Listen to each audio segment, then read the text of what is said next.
বিধানসভায় কোনোদিন এই গেরুয়া রং দেখা যায়নি। আজকে সম্পূর্ণভাবে বিধানসভাটা গেরুয়া রঙে রীতিমতো ছেয়ে ফেলা হয়েছে। প্রথমবারের জন্য মুখ্যমন্ত্রী হয়ে শুভেন্দু অধিকারী বিধানসভায় পা রাখবেন।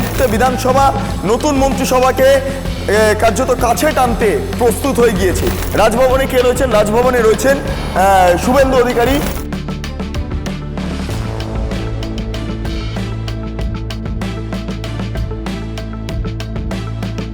রাজ্য মন্ত্রিসভাতে বেশ কয়েকজনের নাম উঠে আসছে, তবে প্রথমেই আসবো স্পিকার।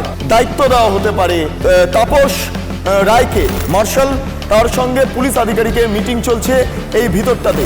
ইন্দ্রনীল খা, অন্যদিকে দাঁড়িয়ে স্বপন দাশগুপ্ত, অগ্নিমিত্রা পল, সত্যেন রায়, রুদ্রনীল, পাশাপাশি আরও একাধিক ব্যক্তিত্বরা রয়েছেন যারা নীলাদ্রিশেখর দানা, তারা মন্ত্রিত্ব পেতে পারেন।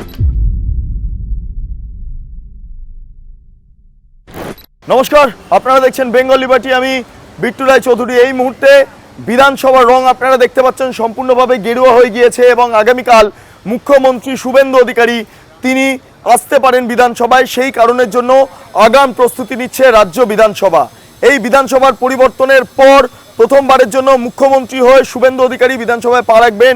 ফলে তার জন্য যা যা প্রস্তুতি, সেই প্রস্তুতি ইতিমধ্যে তুঙ্গে। আমরা যেটা দেখতে পাচ্ছি, পুলিশ অফিসার মার্শাল এই মুহূর্তে তারা মিটিং করছেন। মার্শালরা রয়েছেন, বিধানসভা মার্শাল এবং পুলিশ আধিকারিক যারা রয়েছেন তারা প্রত্যেকে সামগ্রিকভাবে এখানে যে নিরাপত্তা ব্যবস্থা সেটা তারা খতিয়ে দেখছেন যাতে কোনো রকম নিরাপত্তা ত্রুটি না থাকে।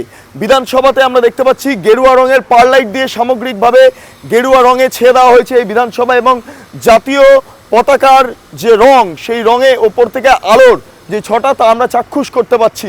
অর্থাৎ সবটা মিলিয়ে এই মুহূর্তে বিধানসভা নতুন মন্ত্রিসভাকে কার্যত কাছে টানতে প্রস্তুত হয়ে গিয়েছে।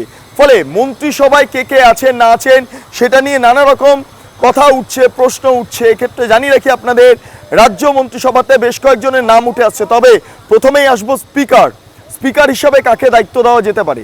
বিজেপির অভ্যন্তরে নানা চিন্তাভাবনা, নানা কথাবার্তা উঠে আসছিল এবং এই মুহূর্তে আমরা যেটা জানতে পাচ্ছি, স্পিকার হিসাবে দায়িত্ব দেওয়া হতে পারে তাপস রায়কে। আমরা যেটা এখনো পর্যন্ত খবর পাচ্ছি, এই যে দেখতে পাচ্ছি পুলিশ আধিকারিকরা তারা এই মুহূর্তে প্রবেশ করছেন বিধানসভার অভ্যন্তরে এবং কীভাবে গোটাই সিকিউরিটি ব্যবস্থাটা কার্যকর হবে সেই সংক্রান্ত বিষয় নিয়ে এই মুহূর্তে হেয়ার স্ট্রিট থানার অফিসাররা তারাও চলে এসছেন। ফলে আমি যেটা বলছিলাম, স্পিকার হিসাবে তাপস রায়ের নাম উঠে আসছে। তাপস রায়, আপনারা জানেন তাপস রায় একসময় তৃণমূল কংগ্রেসে থাকাকালীন তিনি ছিলেন বিধানসভাতে শাসক দলের ডেপুটি চিফ হুইপ, কিন্তু নানা কারণে এই মুহূর্তে তিনি বিধানসভা থেকে বেরিয়ে গিয়েছেন, তৃণমূল থেকে বেরিয়ে গিয়েছেন এবং পরবর্তী ক্ষেত্রে এই নির্বাচনে যেটা বাই ইলেকশন হয় সেখানে তিনি দাঁড়িয়েছিলেন। যদিও সেই অর্থে খুব একটা বিশাল কিছু প্রভাব পড়েনি, তবে যেটা পড়েছে সেটা হচ্ছে চলতি নির্বাচনে তাপস রায় যেখান থেকে জিতে এসছেন সেই জায়গা থেকে জেতা কার্যত দুষ্কর ছিল, একাধিক ব্যক্তিত্বরা মনে করেছিলেন। যাই হোক, আপাতত তিনি এই মুহূর্তে স্পিকার পদে বসতে পারেন, কারণ অন্যতম সিনিয়র বিধায়ক এবং পরিষদীয় দলের যে সমস্ত কাজকর্ম আছে সেগুলো তিনি ভালো বোঝেন। সেই কারণের জন্যই তাপস রায়কে আগামী দিনের স্পিকার করা হবে। এর পাশাপাশি আমরা দেখতে পাচ্ছি একের পর এক পুলিশের গাড়ি ইত্যাদি ঢুকছে, ফলে নিরাপত্তা ব্যবস্থা আটোসাটো করার জন্য যা যা ব্যবস্থা নেওয়া দরকার তাই চলছে। আমরা এখানে দেখতে পাচ্ছি মার্শাল তার সঙ্গে পুলিশ আধিকারিকের মিটিং চলছে এই ভিতরটাতে, সেটা আমরা দেখতে পাচ্ছি। এই চত্বরটা হচ্ছে সিকিউরিটির জন্য মূলত তৈরি করা হয়েছে এবং সেখানে ডিটেলিংয়ে গোটা বৈঠকটা চলছে, কালকে যাতে কোনো রকমভাবে সিকিউরিটি ল্যাপস না থাকে। আরও বিষয়গুলো আপনাদের সামনে উত্থাপন করব। এই মুহূর্তে দাঁড়িয়ে আরও বেশ কয়েকজনের নাম উঠে আসছে। কার? ইন্দ্রনীল খাঁ, তার নাম উঠে আসছে মন্ত্রিসভার ক্ষেত্রে। আর কার নাম উঠে আসছে? সন্তু পান, তার নাম উঠে আসছে আরও বেশ কয়েকজনের, যেমন রুদ্রনীল ঘোষ, বিভিন্ন ব্যক্তিত্বের নাম উঠে আসছে। আমরা দেখতে পাচ্ছি এই মুহূর্তে সেই বৈঠক কমপ্লিট হয়ে গিয়েছে এবং পাশাপাশি সমস্ত দিকটা কার্যত এই মুহূর্তে একদম স্ট্রংলি মেনটেন করা হচ্ছে। আর কি বিষয় রয়েছে আর কারা মন্ত্রী হতে পারেন, যেটা আমরা এখনো পর্যন্ত খবর পাচ্ছি, রাসবিহারীর বর্তমান বিধায়ক যিনি রয়েছেন তিনি মন্ত্রী হিসাবে দায়িত্ব পেতে পারেন। অন্যদিকে আরও অনেকে রয়েছেন। আমি একবার বাইরের দিকে যাব। এখানে আজ সকাল থেকে রং করা হচ্ছিল, সেই গেটগুলো আপাতত রং করা হয়েছে, রং আপাতত কাঁচা রয়েছে, এই সবটা আমি দেখলাম। অন্যদিকে আরও যেই বিষয়গুলো উত্থাপন করছিলাম, কারা আরও মন্ত্রী হতে পারেন, অগ্নিমিত্রা পল তিনি মন্ত্রী হতে পারেন, সত্যেন রায় তিনি মন্ত্রী হতে পারেন, অর্থাৎ মন্ত্রীর তালিকায় একাধিক ব্যক্তিত্বের নাম রয়েছে। আর এর পাশাপাশি আরেকটা বিষয় খুব ইম্পর্টেন্ট, এই মুহূর্তে রাজভবনে কে রয়েছেন? রাজভবনে রয়েছেন শুভেন্দু অধিকারী, মুখ্যমন্ত্রী এবং তার পাশাপাশি বিভিন্ন বিধায়করা তারা পর্যন্ত গিয়েছেন এবং সেখানে মন্ত্রিসভার তালিকা দেওয়া হয়েছে। আগামীকাল শপথ ব্রিগেডে, এবং ব্রিগেডের শপথের ক্ষেত্রে যে বিষয়টা বিশেষভাবে নজর দেওয়া হচ্ছে সেটা হলো মন্ত্রীদের শপথ করিয়ে তাদেরকে এই বিধানসভায় আনা হবে এবং তার জন্য যেই প্রস্তুতি নেওয়া দরকার সেইগুলো ইতিমধ্যে চলছে।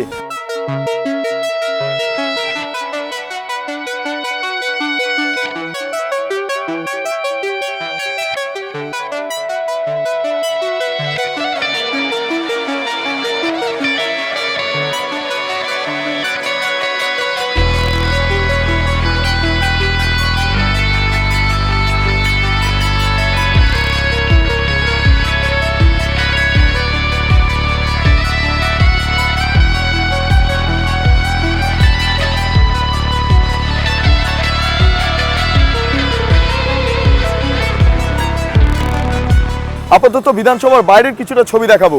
এই মুহূর্তে দাঁড়িয়ে বিধানসভার বাইরে এই যে বিজেপির যে দলীয় পতাকা সেগুলোকে ছেড়ে দেওয়া হয়েছে বিধানসভার বাইরে। এখানে সিকিউরিটি ব্যবস্থার জন্য একটা অস্থায়ী ক্যাম্প তৈরি করা হয়েছে, যেখানে সিকিউরিটি ব্যবস্থাটা কার্যত আঁটোসাঁটো রাখা যায়।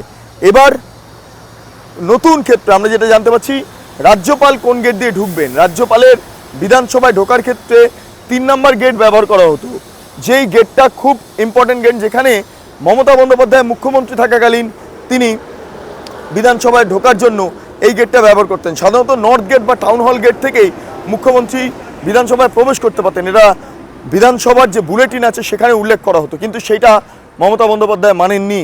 কিন্তু আজকের দিনে দাঁড়িয়ে সেই ঘটনার পুনরাবৃত্তি করতে চান না শুভেন্দু অধিকারী, তাই রাজ্যপালের জন্য নির্দিষ্ট এই গেটটাই করা থাকে। এটা 3 নম্বর গেট এবং এই গেটটাকেই বিশেষভাবে নজরে রাখা হচ্ছে। আমি আমার ভিডিও জার্নালিস্ট সোহমকে বলবো আবার বিধানসভার ওই দিকটা যেতে, 2 নম্বর গেটের দিকে, যেখান থেকে সাধারণ বিধায়করা ঢুকবেন, তার পাশাপাশি ভিজিটার্স যারা রয়েছেন, পিএর যারা রয়েছেন তারাও সেখানে ঢুকবেন। তাহলে সবটা মিলিয়ে বিধানসভার ক্ষেত্রে আরও কী কী ব্যবস্থা নেওয়া যায় সেই জায়গাটা একদম সঠিকভাবে যাতে কার্যকর হয় তার ব্যবস্থা করছে বিধানসভা কর্তৃপক্ষ। ফায়ার ব্রিগেড এসেছিল কিছুক্ষণ আগে, ফায়ার ব্রিগেডের আধিকারিকদের সঙ্গে কথা হয়েছে, পাশাপাশি রাজ্য পুলিশের ডিজির সাথে কথা হয়েছে। নিরাপত্তা ব্যবস্থার সম্পূর্ণ দায়িত্ব আগে পুলিশের হাতে থাকতো অনেক ক্ষেত্রে বিধানসভার অভ্যন্তরে, সেটা আবারও মার্শালের হাতে তুলে দেওয়া হচ্ছে। আমি আবারও সামনের দিকে দেখতে বলবো যে এইখানে প্রস্তুতিটা কোন জায়গায় দাঁড়িয়ে রয়েছে। বিধানসভার ক্ষেত্রে নিরাপত্তা ব্যবস্থা আপাতত আঁটোসাঁটো করা হচ্ছে এই কারণের জন্যই, তার কারণ যাতে কোনো অপ্রীতিকর পরিস্থিতি তৈরি না হয়। কয়েকদিন আগে একাধিক ঘটনা ঘটেছে, শুভেন্দু অধিকারীর আত্মসহায়ক এক্সিকিউটিভ অ্যাসিস্ট্যান্ট তাকে খুন করে দেওয়া হয়েছে। শুভেন্দু অধিকারীর নিরাপত্তা ইতিমধ্যে বাড়ানো হয়েছে এবং তিনি সেন্ট্রাল জেড ক্যাটাগরি সিকিউরিটি পেতেন, তার সঙ্গে অতিরিক্ত সেন্ট্রাল ফোর্স এবং রাজ্য পুলিশ উভয় মিলে তারা নিরাপত্তা ব্যবস্থা একদম আঁটোসাঁটো করবেন, সেই বিষয়টাও কার্যকর করার জন্য পুলিশের তরফে মিটিং হয়েছে।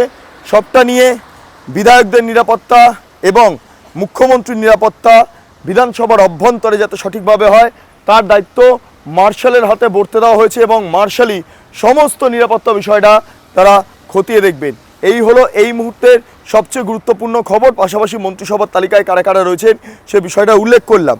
আরেকবারও বলছি, ইন্দ্রনীল খাঁ, অন্যদিকে দাঁড়িয়ে স্বপন দাশগুপ্ত, অগ্নিমিত্রা পল, সত্যেন রায়, রুদ্রনীল, পাশাপাশি আরও একাধিক ব্যক্তিত্বরা রয়েছেন যারা, নীলাদ্রি শেখর দানা, তারা মন্ত্রিত্ব পেতে পারেন। এমনকি বঙ্কিম ঘোষ তিনি পর্যন্ত মন্ত্রী হিসাবে জায়গা পেতে পারেন। অর্থাৎ সবটা মিলিয়ে বিধানসভা এই মুহূর্তে আলোচনার শীর্ষে রয়েছে।